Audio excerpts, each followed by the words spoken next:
Hello छात्रों, कक्षा 9वीं bridge course Hindi के पाठ 12 में पुनः आपका स्वागत है। छात्रों, इस पाठ में हम भाषा ज्ञान के अंतर्गत स्वर व्यंजन का ज्ञान प्राप्त करेंगे। कार्यपत्रक 1 है का वर्ग युक्त व्यंजन लिखें। इसमें का वर्ग युक्त व्यंजन लिखना है, यानी का वर्ग के व्यंजन लिखना है। का वर्ग के अंतर्गत का, खा, गा, घा, इंगा ये 5 व्यंजन आते हैं। चा वर्ग युक्त व्यंजन लिखें, दूसरा है।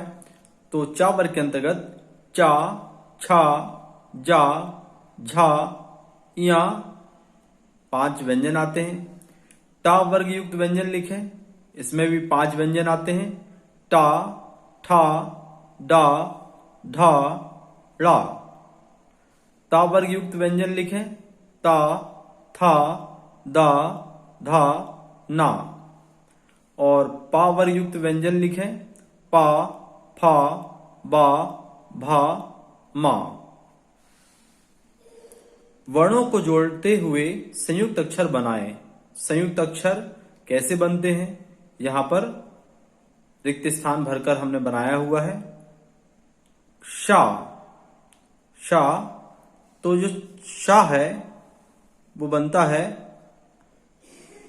का धन शा से, शा। जैसे हम बोलते हैं कक्षा। ता धन रा से मिलकर बनता है त्रा। जा धन इया से मिलकर बनता है जिया। हम लोग सामान्य रूप से इसको ज्ञा कहते हैं, लेकिन वास्तव में इसका उच्चारण, चूंकि ये जा धन इया से मिलकर बनता है, इसलिए इसका उच्चारण जिया होना चाहिए। शा धन रा से मिलकर बना स्रा। इस प्रकार हिंदी में इक्षा, त्रा, ज्ञा, शा ये 4 संयुक्त अक्षर संयुक्त व्यंजन माने गए हैं। बहुविकल्पी प्रश्नों में से उत्तर दीजिए।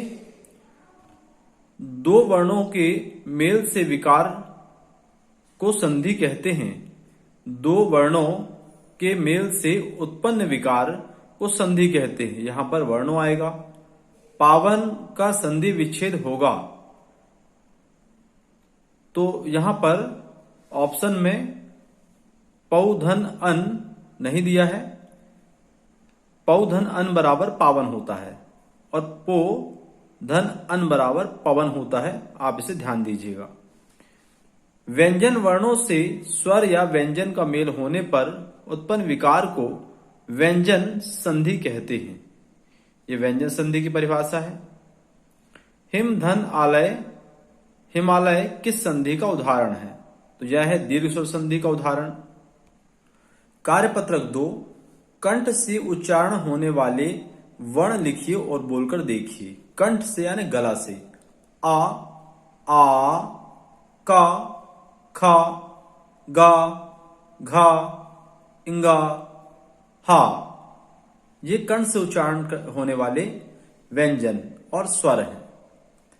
तालु से उच्चारित होने वाले वर्ण लिखिए और बोलकर देखिए। तालु, अपने मुंह की ऊपरी जो छत होती है उसको तालु कहते हैं।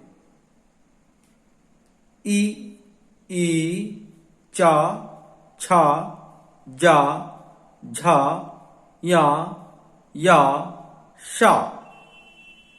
इन वर्णों को बोलना है और महसूस करना है कि अपनी जो जीभ है वो तालु में कहाँ स्पर्श हो रही है, तो हमें समझ में आएगा कि तालु से उच्चारण इन व्यंजनों का होता है।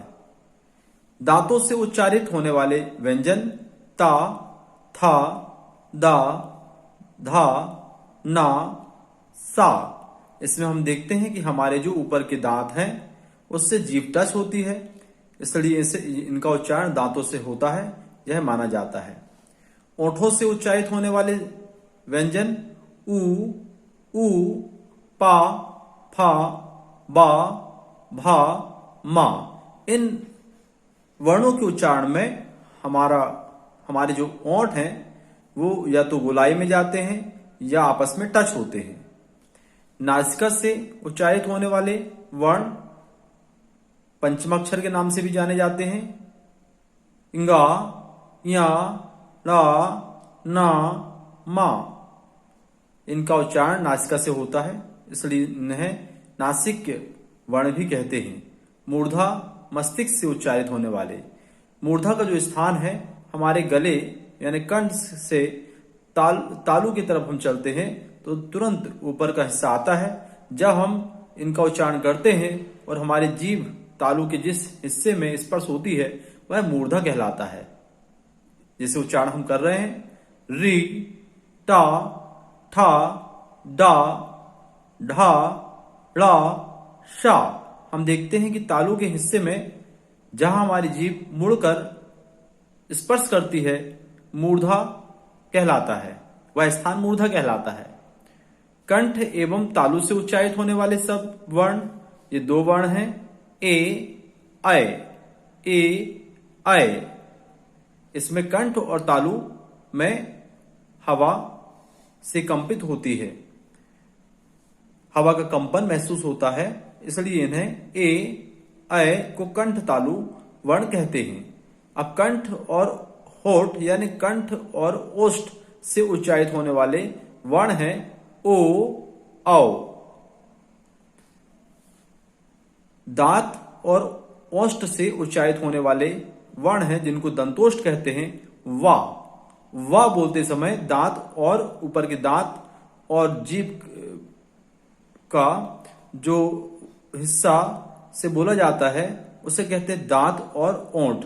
दांत हमारी जीभ जो है ऊपर की हमारी जीभ ऊपर के दांत की दांतों से टकराती है, जैसे वा वा। वर्णों को जोड़कर बताएं। यहां पर वर्णों को जोड़कर बताया गया है रा धन आ धन मा धन आ। तो यहां पर रा चूंकि व्यंजन है आधा है और मा आधा है, बिना स्वरों के योग से व्यंजन अधूरा है। यहां पर राम को जो हम विन्यास करेंगे तो रा धन आ धन मा धन आ बराबर राम होगा। आपकी शाला में स्वतंत्रता दिवस कैसे मनाया जाता है उसका विस्तार से अपने शब्दों में वर्णन कीजिए। तो आपकी शाला में जो स्वतंत्रता दिवस मनाया जाता है इसे आपको विस्तार से यहां पर लिखना है, अनुच्छेद के रूप में लिखना है। छात्रों, और अधिक समझने के लिए हमने यह एक चार्ट बनाया है। इसके माध्यम से आपको पूरा ज्ञान हो जाएगा कि स्वर व्यंजन और हमारे हिंदी वर्णमाला में 52 अक्षर किस तरह से होते हैं और इनका उच्चारण स्थान कहां से होता है। स्वर 11 होते हैं। अ आ इ ई उ ऊ री ए ऐ ओ औ। ये स्वर मूल स्वर होते हैं 11। इसके अलावा अम और आहा इन्हें अयोगवाह कहते हैं क्योंकि इनका स्वतंत्र प्रयोग नहीं होता। आ का ही बिंदु लगाने से अम और विसर्ग लगाने से आहा बनता है। यह व्यंजन के साथ भी प्रयोग किया जाता है। तो का में जब अम लगाएंगे तो हो जाएगा कम और का में जब आहा लगाएंगे तो हो जाएगा कहा, इसलिए इनको अयोगवाह कहते हैं। व्यंजन तो इस तरह से स्वर 11 होते हैं। व्यंजन मुख्य रूप से 33 होते हैं जिसमें स्पर्श व्यंजन 25, अंतस्थ व्यंजन 4, उष्म व्यंजन 4 और संयुक्त व्यंजन 4। तो स्पर्श व्यंजन के अंतर्गत का वर्ग, चा वर्ग, टा वर्ग, ता वर्ग, पा वर्ग आते हैं। इन्हें हम कचट तब के रूप में भी याद रखते हैं। का वर्ग के अंतर्गत का, खा, गा, घा, इंगा। चा वर्ग चा, छा, जा, झा, इया। टा वर्ग टा, ठा, डा, ढा, ड़ा। ता वर्ग ता, था, दा, धा, ना। पा वर्ग पा, फा, बा, भा, मा। इन्हें स्पर्श व्यंजन भी कहते हैं। इनकी संख्या 25 है। अंतस्थ व्यंजन, अंतस्थ व्यंजन के अंतर्गत या, रा, ला, वा आते हैं। उष्म व्यंजन इसके अंतर्गत शा, शा, सा, हा आते हैं। संयुक्त व्यंजन आपको पहले बताया जा चुका है, जैसे क्षा, त्रा, ज्ञा, शा। शा किससे मिलकर बना? का और सा से। त्रा, ता और रा से। ज्ञा, जा और या से इसका वास्तव में उच्चारण जिया होना चाहिए। शा का शा और रा से मिलकर बने हैं। द्विगु व्यंजन, जिन्हें द्विगुण व्यंजन या उच्छिष्ट व्यंजन भी कहते हैं, ड़ा, ढ़ा। इस प्रकार हम देखें कि हिंदी में स्वर 11 और स्वर के बाद अयोग वाय 2, स्पर्श व्यंजन 25, अंतस्थ व्यंजन 4, उस व्यंजन 4, संयुक्त व्यंजन 4, द्विगुण व्यंजन 2, इस प्रकार से 52 वर्ण होते हैं। छात्रों, आपकी परीक्षा में अधिकांशतः वर्णों का उच्चारण स्थान जरूर आता है। यहाँ पर ट्रिक के माध्यम से वर्णों का उच्चारण स्थान विस्तार से समझाया गया है, इसे आप ध्यान समझिए। जैसे उच्चारण स्थान है कंठ यानी गला। गला से कौन कौन से वर्ण बोले जाते हैं? इसमें ट्रिक है अकह विसर्ग, अकह विसर्ग कंठराम। अकह में देखिए 3 अक्षर हैं, आ, का, हा। यहाँ पर आ से हम लेंगे आ और आ को का से का, खा, गा, घा, इंगा माने का वर्ग लेंगे और हा को हम हा लिख देंगे। इस प्रकार आ, का, खा, गा, घा, इंगा, हा, ये वर्ण कंठ से बोले जाते हैं। कंठ के ऊपर का जो भाग है यानी मुंह की ऊपरी छत, उसको तालु कहते हैं। और तालु से कौन कौन से वर्ण बोले जाते हैं? इचयश्च भी हैं तालु राम। इसे हम गाकर भी सुनाएंगे अंत में आपको। अभी यहां पर समझ रहे हैं अक्षरों के माध्यम से, वर्णों के माध्यम से। इचयश्च, तो इचयश्च में ई, चा से चा, छा, जा, झा, या और या और शा, ये इतने जो वर्ण हैं ये तालु वर्ण कहलाते हैं, यानी तालु से बोला जाता है। इसके बाद मूर्धा, रिटस से जानो मूर्धा। रिटस अपना गला का के बाद जस्ट यानी तुरंत मुंह की ऊपरी छत का जो भाग है जिससे उच्चारण करने पर जीभ वहां पर मुड़ती हुई टकराती है, उसे हम मूर्धा कहते हैं। आप उच्चारण करेंगे तो आपको महसूस होगा कि आपकी जीभ कहां टकरा रही है, उस स्थान को कहां छू रही है, उस स्थान को मूर्धा कहते हैं। जैसे री, टा, ठा, डा, ढा, ड़ा, शा, जहां पर हमारी जीभ ऊपरी छत को यानी तालु के जिस हिस्से को छूती है वहां उसे मूर्धा कहते हैं। दंत, लितस पुकारो दंत में। ली, ये संस्कृत में इसका प्रयोग होता है।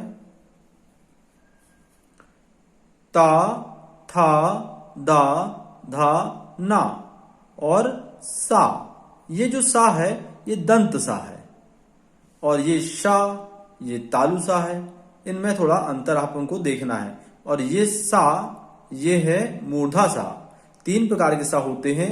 शा तालु सा जिसका उच्चारण तालु से होता है, सा मूर्धा सा जिसका उच्चारण मूर्धा से होता है, और सा दंत सा जिसका उच्चारण दांत से होता है। ओष्ठ यानी ओठ, उप आते हैं ओष्ठ में। उप माने उ और पा माने पा वर्ग, पा, फा, बा, भा, मा। इतने जो अक्षर हैं ये ओष्ठ से बोले जाते हैं, ओठ से। फिर दंतोष्ठ यानी दांत और ओठ में का प्रयोग होते हुए जिस वर्ण को बोला जाता है वह एक वर्ण है वा। वा का जब हम उच्चारण करते हैं तो ऊपर के दांत और ओठ का प्रयोग इसमें होता है, वा। इसके बाद अगला है कंठ तालु। कंठ से और तालु से हम बोलते हैं ए कहे कंठ तालु, इनका उच्चारण हम कंठ और तालु से करते हैं। इसके बाद है कंठोष्ठ माने कंठ और ओष्ठ, गला और होठ से बोले जाने वाले वर्ण हैं ओ आओ। इसी प्रकार नासिका से पंचम अक्षर नासिका से 5 अक्षर बोले जाते हैं जिनको पंचम अक्षर कहते हैं। हर वर्ग का अंतिम अक्षर, पांचवा अक्षर इंगा, या, रा, ना, मा। छात्रों ये जो ट्रिक है इसको हम गाकर याद कर सकते हैं। जैसे अकह विसर्ग कंठ राम, इच यस्य भी है तालु राम, इटस से जानो मूर्धा, ऋतस पुकारो दंत में, उप आते हैं ओष्ठ में, वा केवल दंतोष्ठ में, ए कहे कंठ तालु, ओ कहे कंठोष्ठ में, नासिका से पंचमाक्षर, जिह्वा रखो प्रकोष्ठ में। इस प्रकार से इसको बार बार गाएंगे तो आपको याद हो जाएगा और आप कभी भी इन अक्षरों का उच्चारण स्थान कहाँ है ये नहीं भूलेंगे। एक बार और आपको इसे ट्रिक को गाकर हम सुना देते हैं, आप इसे बार बार गाइएगा, आपको याद हो जाएगा। अकह विसर्ग कंठ राम, इच यस्य भी है तालु राम, इटस से जानो मूर्धा, लितस पुकारो दंत में, उपाते हैं ओष्ठ में, वा केवल दंतोष्ठ में, ए कहे कंठ तालु, ओ कहे कंठोष्ठ में, नासिका से पंचमाक्षर, जिह्वा रखो प्रकोष्ठ में। ठीक है छात्रों, आप लोग और प्रैक्टिस कीजिएगा जिससे आपको वर्णों के उच्चारण स्थान आराम से याद हो जाए। परीक्षा में जरूर आता है, कंपटीशन एग्जाम में भी इस प्रकार के क्वेश्चन पूछे जाते हैं, इसलिए आप इन्हें बढ़िया से याद करिएगा। धन्यवाद।